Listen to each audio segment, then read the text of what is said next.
Shalom Bapak Ibu Saudara yang diberkati Tuhan. Pada kesempatan ini kita bersyukur masih diberikan kesempatan untuk beribadah tengah pekan. Namun sebelum kita memuji bahkan mendengarkan firman Tuhan, sekali lagi saya mengajak kita tundukkan kepala kita dan kita bersatu hati, kita berdoa. Bapa yang di surga, kami bersyukur untuk kesempatan ini Tuhan. Engkau memberikan kami waktu yang sangat indah untuk kami bisa memuji, membesarkan nama Tuhan. Oleh karenanya kami serahkan waktu kami dari awal sampai akhirnya ke dalam tangan Tuhan. Biarlah Tuhan yang menolong kami agar kami dengan hati yang sungguh-sungguh bisa mengikuti ibadah online tengah pekan ini. Dalam nama Tuhan Yesus kami semuanya sudah berdoa. Amin. Bapak Ibu Saudara, kita semua percaya bahwa Tuhanlah yang menolong kita di semua musim yang berganti dalam hidup kita, di dalam setiap waktu yang kita jalani, Tuhan selalu hadir dan memberkati setiap kita. Mari kita nyanyikan lagu ini, Tuhan selalu menolongku.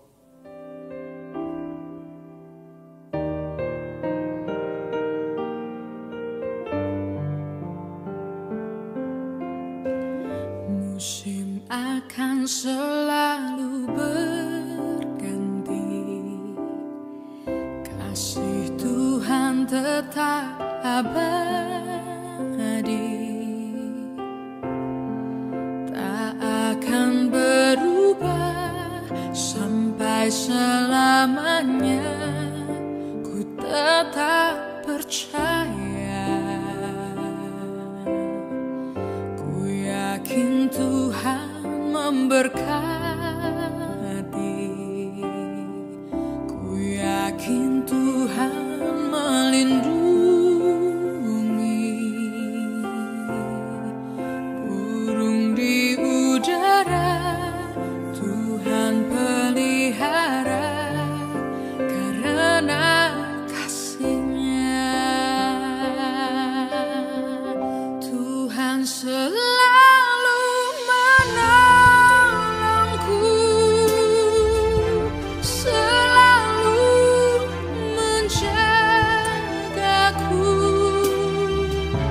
sehelai di rambutku tak akan terjatuh tanpa seizin-Mu.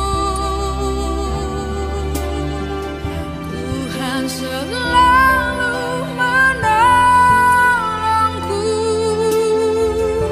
selalu menjagaku. Dia mengenyangkanku dan peliharaku seumur hidupku.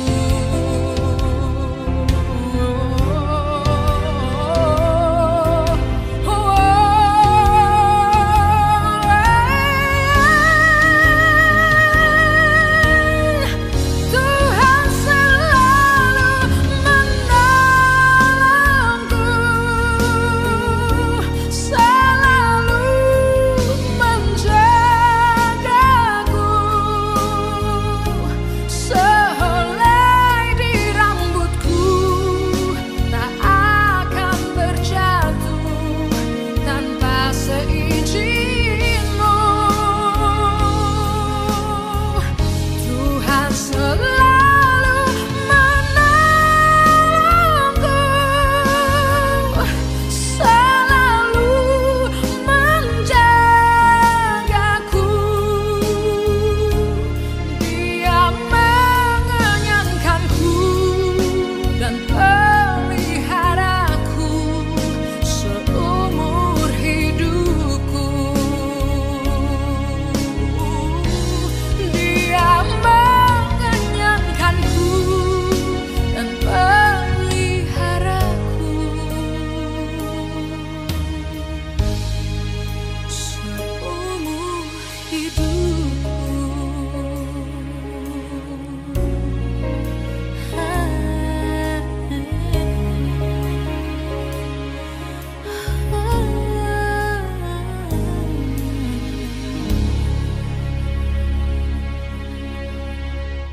Saya mengajak kita sekali lagi menaikkan sebuah lagu yang sangat indah, bahwa satu hari di pelataran Tuhan lebih baik daripada 1000 hari di tempat yang lain.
Bapak Ibu Saudara, tema kita sama dengan lagu yang terakhir tadi kita nyanyikan, bahwa satu hari di pelataran Tuhan jauh lebih baik daripada di tempat yang lain. Namun sebelum kita membaca firman Tuhan, saya mengajak kita sekali lagi untuk tundukkan kepala kita dan kita bersatu hati, kita berdoa. Bapa yang di surga, kami hendak mendengarkan firman-Mu, kiranya Tuhan menolong setiap kami agar hati dan pikiran kami bisa menerima firman itu dengan baik, dan kami juga bisa menjadi pelaku firman yang taat dan setia di hadapan Tuhan. Tuhan kiranya berbicara kepada kami, sebab kami semuanya sudah siap untuk mendengarkannya. Pakai hamba-Mu yang hina ini Tuhan, agar dapat menyampaikan firman-Mu dengan baik. Dalam nama Tuhan Yesus Juru Selamat yang hidup, kami semuanya sudah berdoa. Amin. Bapak Ibu Saudara, saya mengajak kita bersama-sama membuka Mazmur 84 ayat 11. Mazmur 84 ayat 11, firman Tuhan berbunyi demikian. Sebab lebih baik satu hari di pelataran-Mu daripada 1000 hari di tempat lain. Lebih baik berdiri di ambang pintu rumah Allahku daripada diam di kemah-kemah orang fasik. Saudara yang dikasihi Tuhan, firman Tuhan bagian Mazmur 84 ini merupakan bagian yang sangat terkenal sekali dan dikenal oleh begitu banyak orang.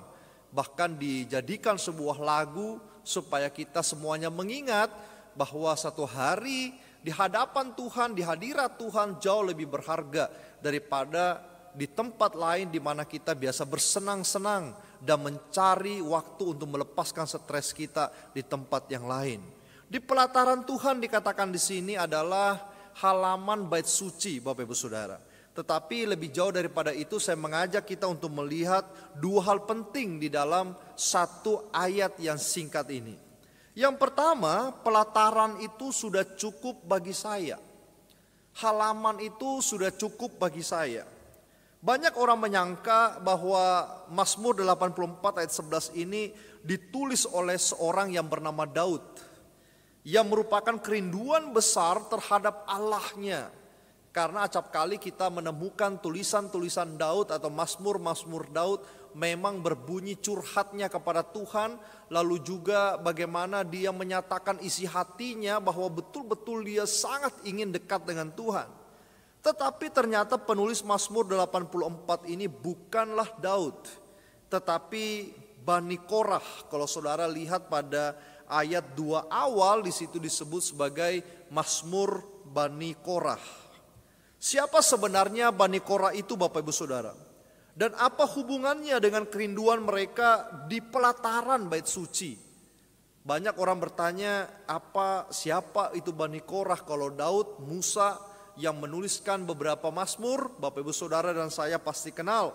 Tetapi siapa Bani Korah? Bani Korah itu adalah keturunan dari suku Lewi, yang juga suku yang dipercayakan Tuhan untuk mengurus peralatan-peralatan bait suci. Jadi Bani Korah itu adalah sekelompok orang yang berasal dari keturunan Lewi yang ditetapkan untuk mengurus peralatan-peralatan bait suci seperti gelas, seperti piring dan hal-hal yang berkaitan dengan peralatan itu. Itu adalah tugas daripada Bani Korah. Dan kalau kita sengaja mencari referensi tentang Bani Korah baik di internet maupun media lain atau di buku-buku, kita paling sering ditemukan mengenai pemberontakan Korah terhadap Musa, saudara. Sehingga Tuhan melenyapkan Korah. Tetapi Alkitab mencatat anak-anak Korah itu selamat. Jadi kalau Bapak Ibu Saudara membaca sejarah dari Bani Korah, Korah atau nenek moyang daripada Bani Korah ini adalah kelompok orang yang memberontak terhadap Musa. Lalu Tuhan melenyapkan mereka, Korah itu. Tetapi dua anak-anak Korah maksud saya, diselamatkan oleh Tuhan. Anak-anak Korah inilah yang kemudian melanjutkan pelayanan di bait suci Allah. Kalau kita perhatikan bait suci Allah itu terbagi menjadi 3 bagian. Yaitu 1 pelataran, tempat bagi siapa saja. Jadi Bapak Ibu Saudara, pelataran itu adalah tempat untuk siapa saja yang mau beribadah kepada Tuhan dengan status apapun.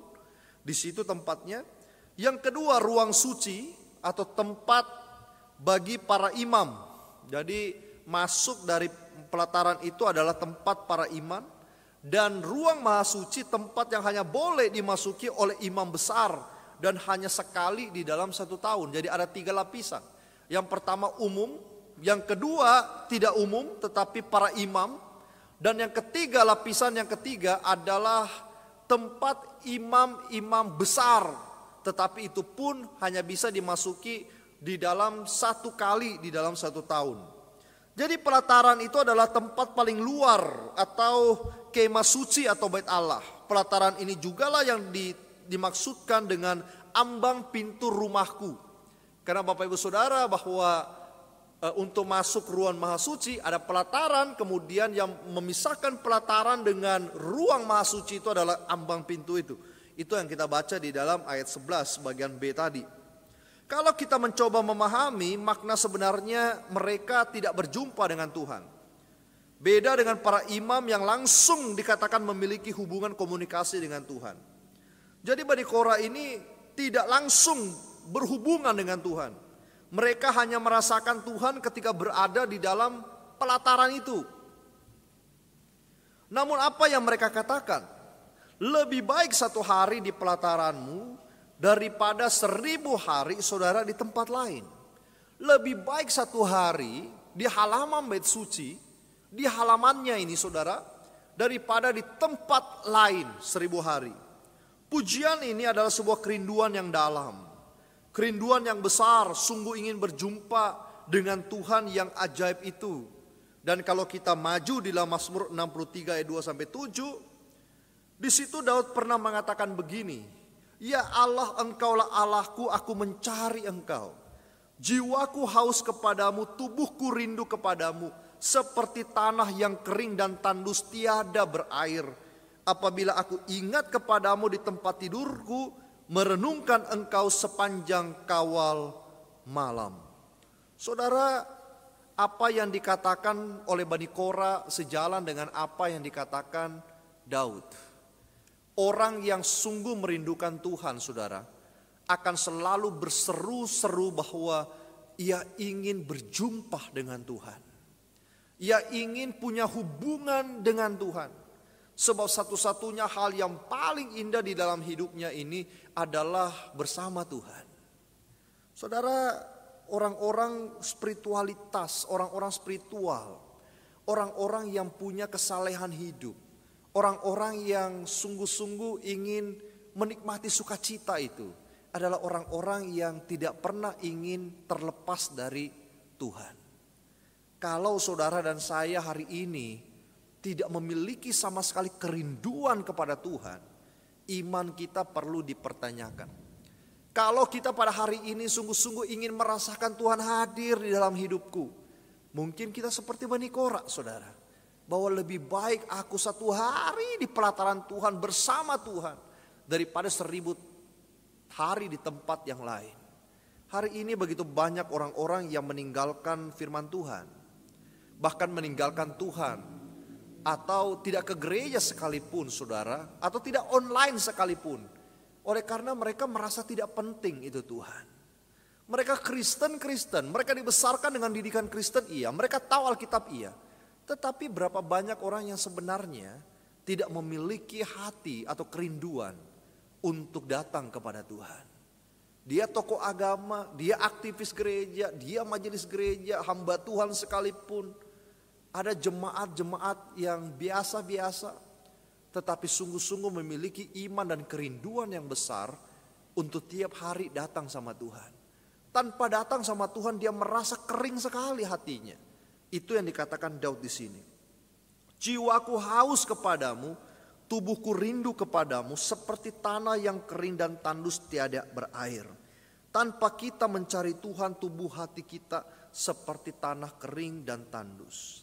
Saudara, seorang ibu bertemu dengan seorang pengemis yang sangat memprihatinkan. Pengemis itu meminta sedikit uang agar ia bisa membeli makanan, saudara. Ini betul-betul pengemis. Karena ibu itu memberinya sejumlah uang. Setelah ibu itu berjalan beberapa meter depannya, tiba-tiba pengemis itu mengeluarkan pisau dari balik bajunya dan berlari ke arah ibu, lalu memotong tali tas sang ibu dan membawa kabur uang serta benda lain di dalam tas ibu itu. Dia betul-betul pengemis, tetapi pengemis yang kejam. Saudara, kita tentu berpikir betapa kurang ajarnya pengemis itu. Sudah diberi uang kok masih mencuri.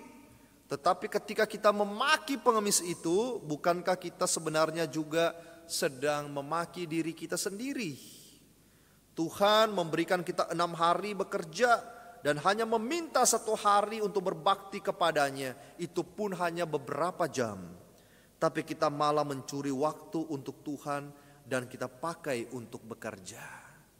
Saudara, di dalam kisah ini sebenarnya yang hendak saya angkat adalah seringkali bukankah kita juga seperti pengemis itu. Kita mengatakan kita berbakti pada Tuhan, kita mengatakan kita orang percaya, bahkan dengan lantang kita berkata bahwa kalau saya mati saya masuk surga, saya sudah memperoleh keselamatan di dalam Kristus. Tetapi tanpa kita sadari bahwa kadang-kadang kita mencuri waktu yang harusnya kita berikan pada Tuhan, mencuri persembahan yang harusnya kita berikan pada Tuhan, mengambil apa yang bukan menjadi milik kita tetapi milik sesama kita dan hak sesama kita. Lalu kita katakan, ya hidup saya untuk Tuhan. Saudara, sebenarnya hidup itu untuk diri sendiri kalau seperti itu. Karena kalau hidup untuk Tuhan kita pasti rindu sekali bagaimana bergaul dengan Tuhan dan menjauhi segala kejahatan. Kita tidak akan rindu untuk berbuat dosa. Karena yang kita rindu adalah hidup bersama Tuhan. Yang kedua, saudara, pelataran bait Allah itu menjadi ruang maha kudus. Jadi pelataran untuk umum itu orang lain tidak boleh masuk ke dalam, tetapi pelataran itu menjadi ruang maha kudus. Ruang maha kudus itu hanya bisa dimasuki oleh imam besar dengan status yang tinggi itu, dan tidak boleh tiap hari, tiap bulan, tetapi tiap tahun sekali.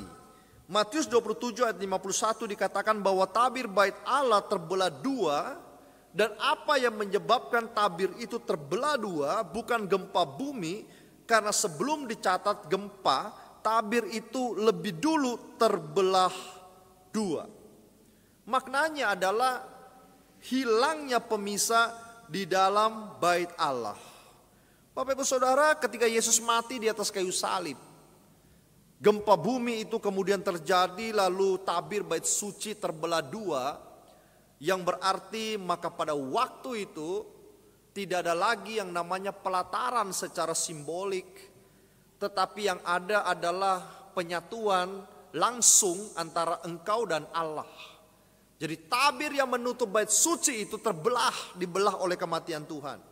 Sehingga saudara dan saya bisa langsung berjumpa dengan Tuhan. Itu yang luar biasa di situ. Jadi kita tidak lagi berada di dalam pelataran bait suci, tetapi kita sudah ada di ruang Maha Kudus. Tabir itu sobek, kita langsung berhadapan dengan Allah. Itulah sebabnya Yesus berkata apa? Tinggallah di dalam aku dan aku di dalam engkau. Tidak ada lagi penghalang melalui siapa, tidak ada. Tetapi kita langsung bersama dengan Tuhan. Tidak ada lagi penghalang. Jauh Bapak Ibu Saudara lebih beruntung kita daripada Bani Korah yang merindukan pelataran itu. Waktu mereka masih tersekat. Mereka harus mempersembahkan kurban untuk penghapusan dosa mereka. Dan mereka tidak bisa masuk Ruang Maha Kudus, harus melalui perantara, yaitu imam besar. Tetapi di masa kita, Tuhan sudah mati bagi kita di kayu salib. Tuhan menggantikan domba-domba itu. Lalu kemudian kita memiliki hubungan langsung bersama dengan Tuhan. Itu yang harus kita syukuri. Dan ini adalah inisiatif Allah untuk menyambut kita, merengkuh kita dari kegelapan dan kekelaman itu, sehingga kita bisa berbicara enak, santai, curhat kepada Tuhan dengan luar biasa.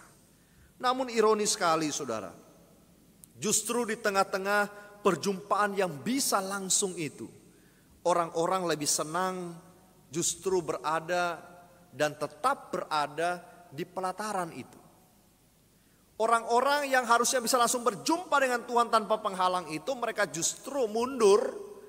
Lalu kemudian hidup di pelataran itu.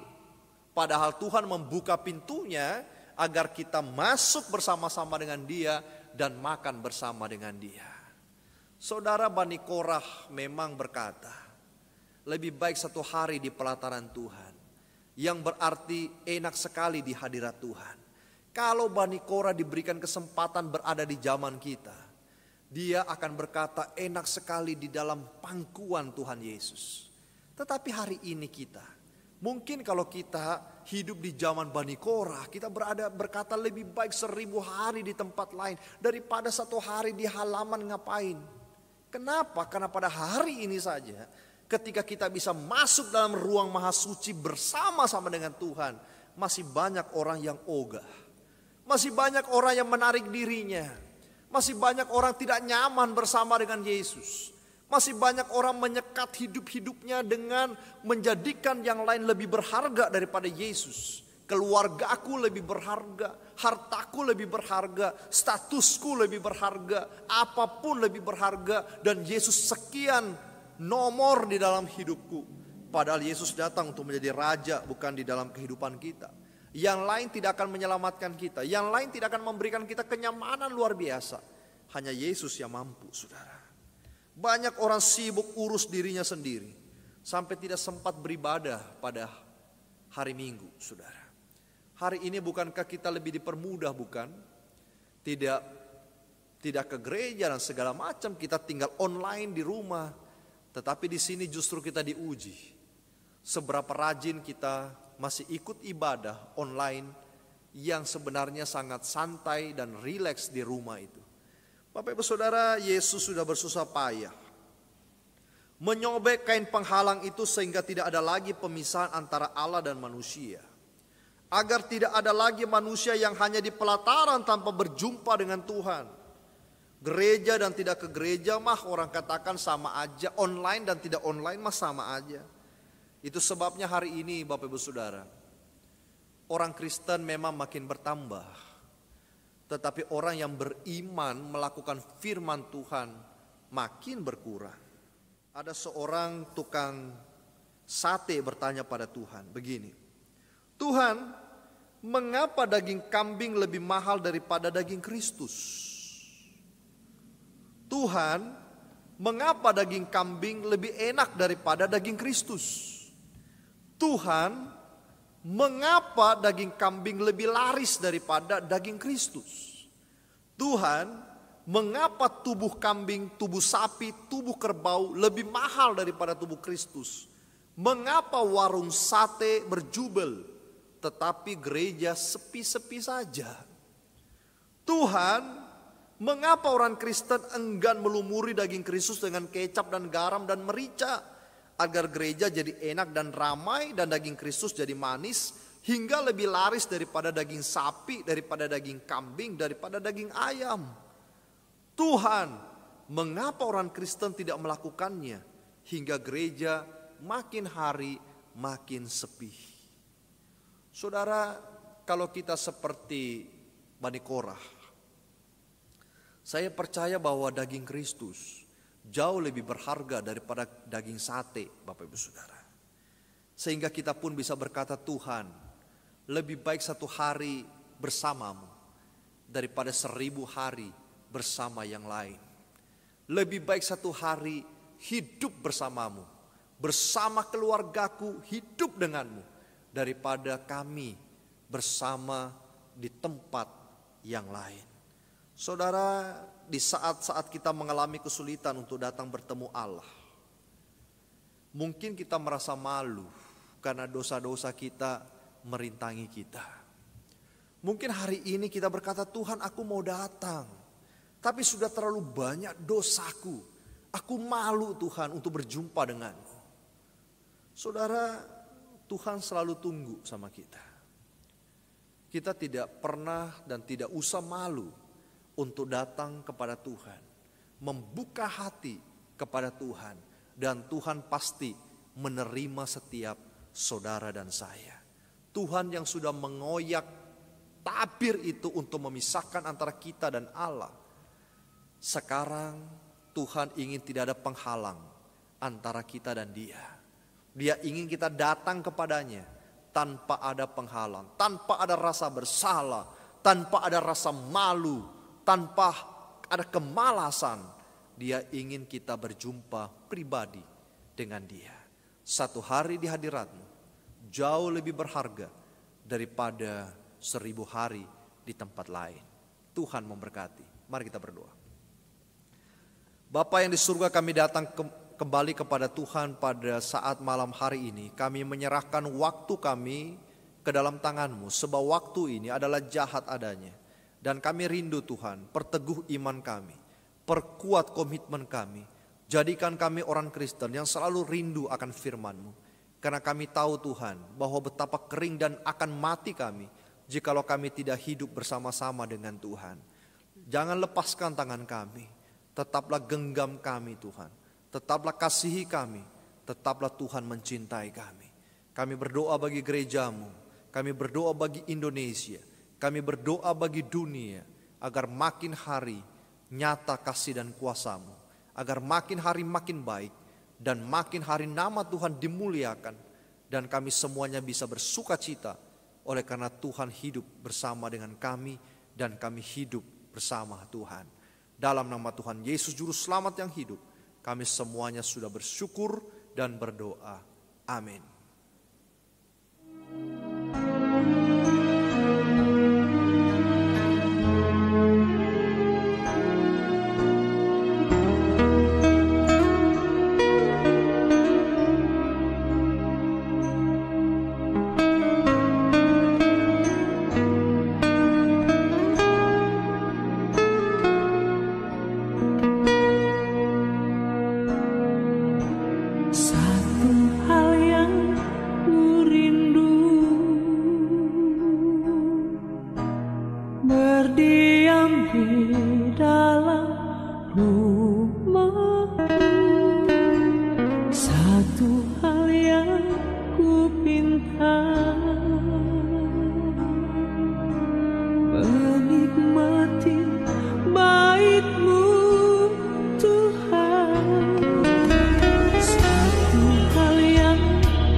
hari